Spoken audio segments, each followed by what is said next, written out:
अस्सलाम वालेकुम। तो फ्रेंड्स आज हम करेंगे टाइप्स ऑफ फंक्शंस। ये हमारे पास है क्लास 12 के बोर्ड। तो टाइप्स ऑफ फंक्शन में हमारे पास सबसे पहली टाइप है algebraic functions. Okay, algebraic function आपके पास is a function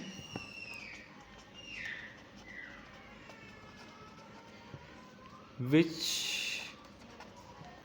involve operations, algebraic operations which are addition, subtraction, multiplication, division। हमारे पास ऐसी इक्वेशंस, ऐसे फंक्शंस अलजेब्रिक होते हैं जिनमें हमारे पास जो है वो हमारे पास ऑपरेशंस आते हैं एडिशन, सब्ट्रैक्शन, मल्टीप्लिकेशन और डिवीजन के। सपोज फॉर एग्जांपल हमारे पास का फंक्शन है y equals to x square plus x plus 4। it is a function, it is a quadratic function which involves sign of addition. Suppose we have a function y equals to 2x plus 4. It is a linear function. So all those functions which include sign addition और subtraction, ऐसे हमारे पास सारे के सारे algebraic function होते हैं जिसमें polynomials exist करते हैं और पॉलिनोमियल्स में जो है वो सेपरेट किया जाता है उनको साइन लगा के एडिशन और सब्ट्रैक्शन, मल्टीप्लिकेशन या डिवीजन, इनमें से कोई भी साइन लगा हो और जो अलजेब्रिक टर्म्स लिखी जाती हैं इस साइन के साथ, वो हमारे पास सारे के सारे फंक्शन होते हैं अलजेब्रिक फंक्शन। तो सबसे पहली हमारी टाइप थी अलजेब्रिक फंक्शन। तो अलजेब्रिक फंक्शन वो होते हैं which involve operation, addition, subtraction, multiplication and division. और इनके अलावा जो है वो हमारे पास बाकी सारे के सारे जो फंक्शंस होते हैं अलजेब्रिक फंक्शन के अलावा, उन फंक्शन को कहते हैं ट्रांसीडेंटल फंक्शन। ट्रांसीडेंटल फंक्शन हमारे पास वो सेकंड हमारे पास है ट्रांसीडेंटल फंक्शन। ट्रांसीडेंटल फंक्शन वो फंक्शन हमारे पास होते हैं अलजेब्रिक फंक्शन के अलावा।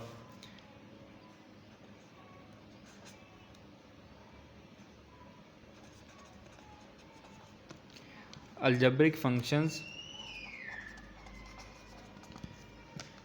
एक्सेप्ट, ठीक है, हमारे पास बाकी जितनी भी टाइप्स आएंगी फंक्शंस की, उन फंक्शन में से जो है वो हमने अलजेब्रिक फंक्शंस को निकाल दें, बाकी जो टाइप्स हमारे पास बचती हैं वो सारे के सारे हमारे पास होते हैं ट्रांसीडेंटल फंक्शंस। ओके, तो ट्रांसीडेंटल फंक्शन में हमारा सबसे पहला फंक्शन आता है ट्रिग्नोमेट्रिक फंक्शन। ऐसे फंक्शन जिसमें हमारे पास ट्रिग्नोमेट्रिक रेशोज़ इंक्लूड होती हैं। ट्रिग्नोमेट्रिक रेशोज़ और हमने जो पढ़ी हुई हैं पहले, sine theta, tan theta, cos theta, inverse of sine theta आपके पास आता है कोसेकेंट थीटा, टैन का इन्वर्स होता है कॉट थीटा और इसका इन्वर्स होता है सीकेंट थीटा। ऐसे फंक्शन जिसमें जो है वो हमारे पास ट्रिग्नोमेट्रिक रेशियोज इंक्लूड हो इन स्टैंडर्ड फॉर्म, हमारे पास वो सारे के सारे फंक्शन होते हैं ट्रिग्नोमेट्रिक फंक्शन। सपोज हमारे पास फंक्शन है f of x is equal to sine x, तो ये हमारे पास ट्रिग्नोमेट्रिक फंक्शन है साइन के साथ। सपोज हमारे पास एक और फंक्शन है f of x is equal to sine square x plus x, तो ये भी आपके पास ट्रिग्नोमेट्रिक फंक्शन है। एक और फंक्शन आपके पास है f of x equals to sine x plus cos x, तो ये भी आपके पास क्या है, ये भी एक जो है वो ट्रिग्नोमेट्रिक फंक्शन है। तो ऐसे फंक्शंस जो है वो जिसमें ट्रिग्नोमेट्रिक रेशियोज इंक्लूड हों, उन फंक्शंस को कहते हैं ट्रिग्नोमेट्रिक फंक्शन। उसके बाद है inverse trigonometric function. Inverse trigonometric functions are known as cyclometric function. इनको साइक्लोमेट्रिक फंक्शंस भी कहा जाता है। जो हमारे पास इन्वर्स ट्रिग्नोमेट्रिक फंक्शन होते हैं they are also called cyclometric functions. इनको साइक्लोमेट्रिक फंक्शंस भी कहा जाता है और इनको जो है वो एंटी ट्रिग्नोमेट्रिक फंक्शंस भी कहा जाता है, या इनको जो है वो आर्क फंक्शंस भी कहा जाता है। जैसे सपोज हमारे पास हो arc sine x. Arc sine x का मतलब ये है हमारे पास है साइन इन्वर्स एक्स, ठीक है। तो सारे के सारे इन्वर्स ट्रिग्नोमेट्रिक फंक्शन सिमिलरली जो है वो आप लिख सकते हैं arc cos x is equal to cos inverse x. तो ऐसे फंक्शन जिसमें जो है वो साइन कॉज टैन इनके इन्वर्स इंक्लूडेड हों, इनको कहते हैं इन्वर्स ट्रिग्नोमेट्रिक फंक्शन। और जो इन्वर्स ट्रिग्नोमेट्रिक फंक्शंस होते हैं इनकी जो यूजेज हैं वो आपके पास they are widely used in the field of physics, engineering, geometry and navigation. ये फिज़िक्स में बहुत ज़्यादा यूज़ होते हैं और इसके अलावा इंजीनियरिंग की फील्ड में अगर जाएंगे तो वहाँ पे इनके यूजेस बहुत ज़्यादा हैं। और इसके अलावा जो है वो ज्योमेट्री और नेविगेशन सिस्टम जो है वो इसमें भी जो है वो ये इन्वर्स ट्रिग्नोमेट्रिक फंक्शन इस्तेमाल किए जाते हैं। ओके जी, तो इन्वर्स ट्रिग्नोमेट्रिक फंक्शंस के बाद हमारे पास हैं एक्सपोनेंशियल फंक्शंस। तो एक्सपोनेंशियल फंक्शन में थोड़ी सी कन्फ्यूजन ये होती है, कुछ कहते हैं कि ये एक्सपोनेंशियल फंक्शन जिसमें पावर होती है।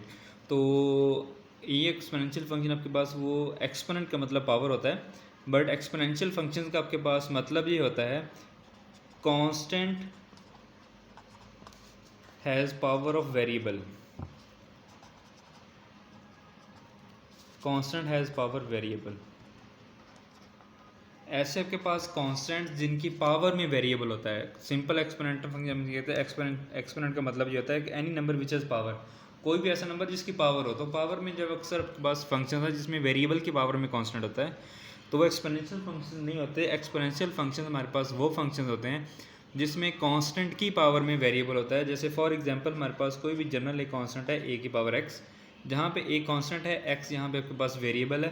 तो कांस्टेंट के ऊपर कंडीशन आपके पास ये है कि कांस्टेंट आपका जो है वो एक तो ग्रेटर देन 0 होना चाहिए और दूसरा है constant is not equal to 1। एक कांस्टेंट जो है वो आपके पास ग्रेटर देन 0 होगा और कांस्टेंट जो है वो 1 नहीं होगा। 1 के अलावा आपके पास कोई भी कांस्टेंट आ सकता है। फॉर एग्जांपल 2 की पावर x, ठीक है, ये आपके पास एक्सपोनेंशियल फंक्शन है। आपके पास है 3 की पावर x, ये आपके पास एक्सपोनेंशियल फंक्शन है। सिमिलरली आपके पास कोई भी नेचुरल नंबर आ सकता है जिसकी पावर में x हो, जिसकी पावर में वेरिएबल हो। वेरिएबल कोई भी हो सकता है, x ज़रूरी नहीं है। तो अगर किसी कांस्टेंट की पावर में वेरिएबल आता है तो हम उसको कहते हैं एक्सपोनेंशियल फंक्शन है। अब एक्सपोनेंशियल फंक्शन की एक स्पेशल टाइप है, दैट इज़ e की पावर x। जो मेरे पास e की पावर x, e इटसेल्फ यहाँ पे क्या है, एक कांस्टेंट है और e की वैल्यू जो है वो आपके पास होती है 2.718 एंड अप टू सोन। ये इनफाइनाइट होती है कैलकुलेटर के ऊपर जब आपके पास डायरेक्ट निकल आता है e। तो e की पावर x जो है हमारे पास फंक्शन की एक स्पेशल टाइप है। तो इसको भी जो है वो क्या कहते हैं, एक्सपोनेंशियल फंक्शन कहते हैं। बाकी इसकी वैल्यू कैसे फाइंड की जाती है इसके लिए जब हम आगे करेंगे एक्सरसाइज 1.3 में, दैट इज़ 1 प्लस 1/x की power x equals to e if limit जो है वो x अप्रोचेज टू 0। तो ये लिमिट की एक्सरसाइज में है कि इसको कैसे फाइंड किया जाता है, लेकिन फ़िलहाल आपने सिर्फ ये करना है कि e is a constant if e has the power of x, it means यहाँ पे हमारे पास ये क्या है, ये एक्सपोनेंशियल फंक्शन। इसके अलावा बाकी सारे के सारे क्या होते हैं, एक्सपोनेंशियल फंक्शन होता है। उसके बाद है लॉगरिथमिक फंक्शन। लॉग अपने पहले प्रीवियस क्लासेज में पढ़ा हुआ है। Any equation which include log, तो लॉग आपके पास वो किसी भी टाइप का हो सकता है, जैसे y is equal to log x which has base 2। ठीक है, तो आपके पास सिंपल लॉग फंक्शन हो सकता है y is equal to log natural x। तो a function which include log is called a logarithmic function. और लॉग की भी जो है वो आपकी डेली लाइफ में और इंजीनियरिंग के फील्ड में बहुत सारी एग्जांपल्स हैं। तो domain of logarithmic function is set of positive real numbers and the range of is set of all real numbers। ये अपने हमेशा याद रखना है कि जो लॉग फंक्शन होते हैं उनकी डोमेन जो है वो हमारे पास हमेशा पॉजिटिव रियल नंबर्स होते हैं एक्सेप्ट 0 एंड 1। ठीक है, तो जो लॉग है उसकी जो डोमेन हमारे पास होती है वो हमारे पास क्या होती है, पॉजिटिव रियल नंबर। तो इसकी डोमेन में जो हमने एलिमेंट x की वैल्यूज़ अपने पुट करनी थी, इसके पास हमेशा पॉजिटिव रियल नंबर्स होते हैं एक्सेप्ट 0 एंड 1। 0 और 1 के अलावा आप इसमें कोई भी एज इनपुट दे सकते हैं, आपके पास हर जगह पे वैल्यूज़ डिफाइंड होती हैं। उसके बाद लॉग में आपके पास दो टाइप्स ऑफ लॉग होते हैं, एक कॉमन लॉग और एक होता है नेचुरल लॉग। ठीक है, पहले कॉमन लॉग को देखेंगे। तो कॉमन लॉग क्या होता है, अब हमने लॉग पढ़ा है कि लॉग हमारे पास क्या होता है, log which has any base, कोई भी इसकी बेस होती है उसको लॉग कहते हैं। और लॉग की एक स्पेशल टाइप होती है कि विच has base 10। A log which has base 10 is called a common log. Common log का मतलब है कि ऐसा लॉग जिसकी बेस 10 होती है। आपके पास कोई भी लॉग फंक्शन गिवन है दैट इज लॉग ऑफ 2, अगर इसकी बेस गिवन नहीं होती तो इसकी बेस हमेशा क्या होती है, 10 होती है। आप खुद लिख सकते हैं, नहीं भी लिखेंगे तो अंडरस्टूड होगा कि इसकी बेस क्या है, 10 है। तो ऐसे लॉग जिनकी बेस 10 होती है उसको कहते हैं कॉमन लॉग। उसके बाद है नेचुरल लॉग। नेचुरल लॉग का मतलब ये है कि जिसकी बेस ई होती है, दैट इज एक्सपोनेंशियल फंक्शन। हमने अभी पढ़ा था कि एक्सपोनेंशियल फंक्शन की एक स्पेशल टाइप होती है जिसमें हमारे पास क्या होता है, ई की पावर एक्स। इसमें ये जो ई होता है ये आपके पास क्या होता है, ये एक्सपोनेंशियल के लिए यूज़ किया जाता है।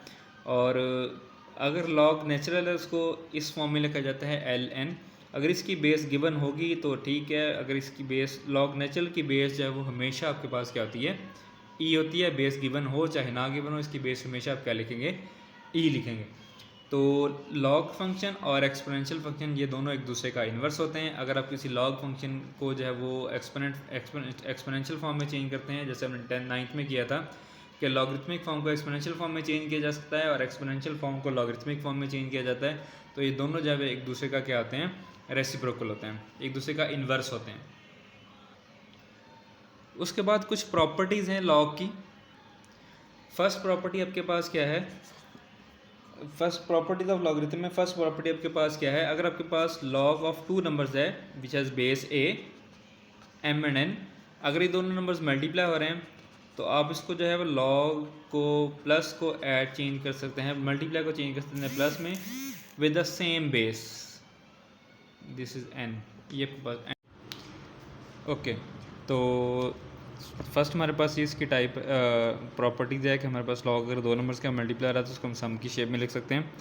सिमिलरली अगर हमारे पास दो नंबर्स का लॉग है, नंबर्स डिवाइड हो रहे हैं, तो दोनों नंबर्स का जो है वो आप सेपरेट लॉग सेम बेस के साथ जो है वो उस नंबर्स को आप जो है वो लिख सकते हैं विद सब्ट्रैक्शन साइन। इसी तरह जो है वो आपके पास अगर लॉग आता है किसी भी नंबर का, log of base to itself, base और लॉग नंबर जिसका आप लेना है अगर वो दोनों सेम है तो उसका लॉग हमेशा जो आपके पास 1 के इक्वल होता है। And log of 1 to any base, अगर लॉग आपके पास आता है 1 का, बेस उसकी कोई भी हो तो हमेशा आपके पास जो है वो 0 के इक्वल होता है। उसके बाद हैं हाइपरबोलिक फंक्शंस। हाइपरबोलिक फंक्शंस हमारे पास होते हैं जैसे कि हमारे पास है साइन हाइपरबोलिक एक्स, तो एक्सपोनेंशियल इन फॉर्म में यह है आपके पास ई की पावर एक्स नेगेटिव ई की power negative x divided bye 2। इस तरह जो है वो कॉज हाइपरबोलिक एक्स जो है वो आपके पास ई की पावर एक्स प्लस ई की power negative x divided bye 2। और इसी तरह जो है वो टेन हाइपरबोलिक एक्स जो है वो इज़ इक्वल टू टेन आपके पास होता है sine divided by cos E की power negative x negative E की power negative x divided by E की पावर एक्स प्लस ई की पावर नेगेटिव एक्स, बेस में 2 आता है, वो दोनों का 2 क्या हो जाता है, कैंसिल हो जाता है। उसके बाद है इसकी properties, identities of hyperbolic function. इसकी कुछ आइडेंटिटीज़ हैं। आइडेंटिटीज़ ऑफ हाइपरबोलिक फंक्शन में आपके पास सबसे जो पहली आइडेंटिटी है वो आपके पास है cos hyperbolic square x negative sine hyperbolic square x equal to 1। जैसे कि हमने पहले पढ़ा था साइंस के थीटा प्लस कॉस के थीटा इक्वल्स टू 1, लेकिन यहाँ पे हाइपरबोलिक में आपके पास होता है cos hyperbolic square x negative sine hyperbolic square x equal to 1। इसी तरह जो है वो टेन के साथ आपके पास होता है सीकेंड, तो tan hyperbolic square x plus secant hyperbolic square x equal to 1। और इसी तरह जो है वो कोसिकेंट कॉट के साथ होता है कोसिकेंट, तो cot hyperbolic square x plus cosecant hyperbolic square x equal to 1। तो ये हमारे पास इसकी आइडेंटिटीज़ हैं, आइडेंटिटीज़ ऑफ हाइपरबोलिक फंक्शंस। और ये मेरे पास है हाइपरबोलिक फंक्शन। और हाइपरबोलिक फंक्शन है आपके पास वायर्स की जो बैंड्स हैं वो निकालने के लिए इस्तेमाल किया जाता है और इसकी वाइडली यूज़ होता है ये इंजीनियरिंग के फील्ड में। उसके बाद है explicit function and implicit function. Explicit function जो है वो फंक्शन आपके पास होते हैं जिसमें जो है वो आप y को इन टर्म्स ऑफ x जो है वो लिख सकते हैं।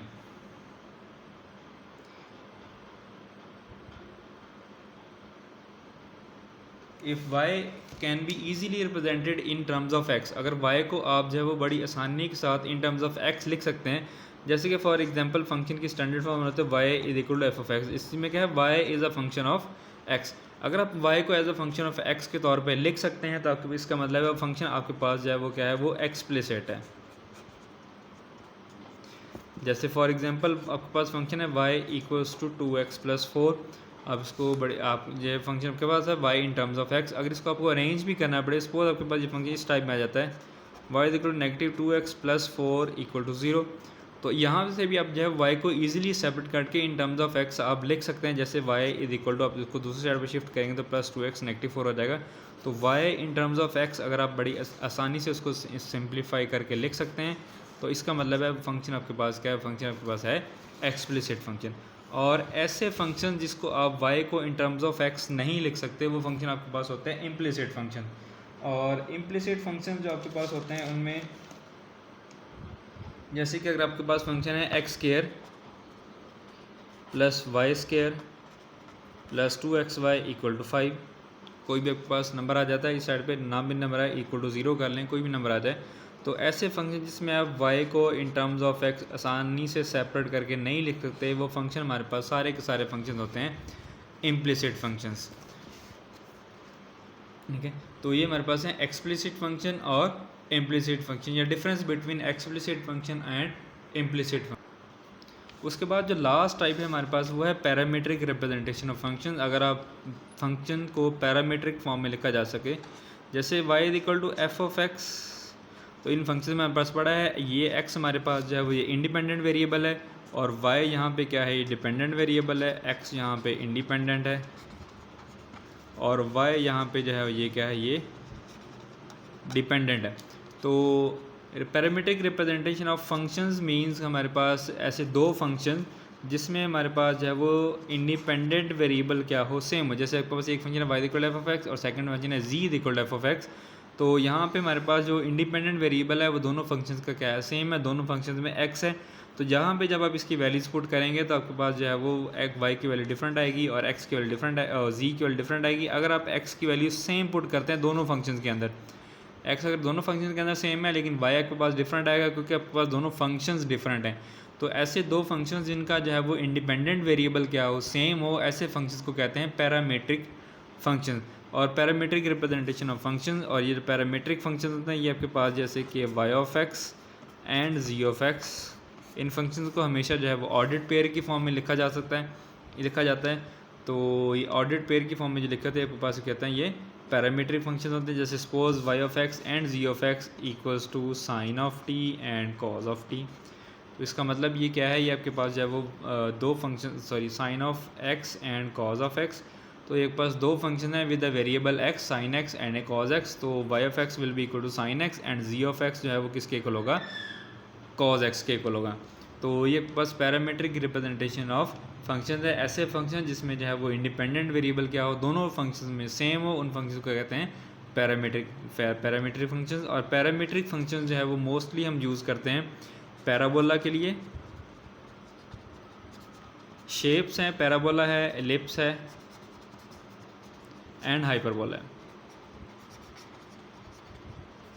पैराबोला, एलिप्स और हाइपरबोला को पैरामीट्रिक इक्वेशन से कैसे रिप्रेजेंट किया जाता है, ये हम एक्सरसाइज में क्वेश्चन हैं वो भी करेंगे। और आगे इसका चैप्टर नंबर 6 है कॉनिक्स वाला, उस कॉनिक्स सेक्शन में भी हम पढ़ेंगे कि जो है वो ये पैरामीट्रिक इक्वेशंस जो हैं ये कैसे जो है वो पैराबोला, हाइपरबोला और एलिप्स में यूज़ की जा सकती हैं। तो ये था हमारा आज का टॉपिक, टाइप्स ऑफ फंक्शंस। अगर कोई भी किसी भी किस्म का इशू हो, कोई मसला हो, तो आप जो है वो कमेंट करके बता सकते हैं। आपका मसला जो है वो इंशाल्लाह प्रायोरिटी पे हल किया जाएगा। जज़ाकल्लाह।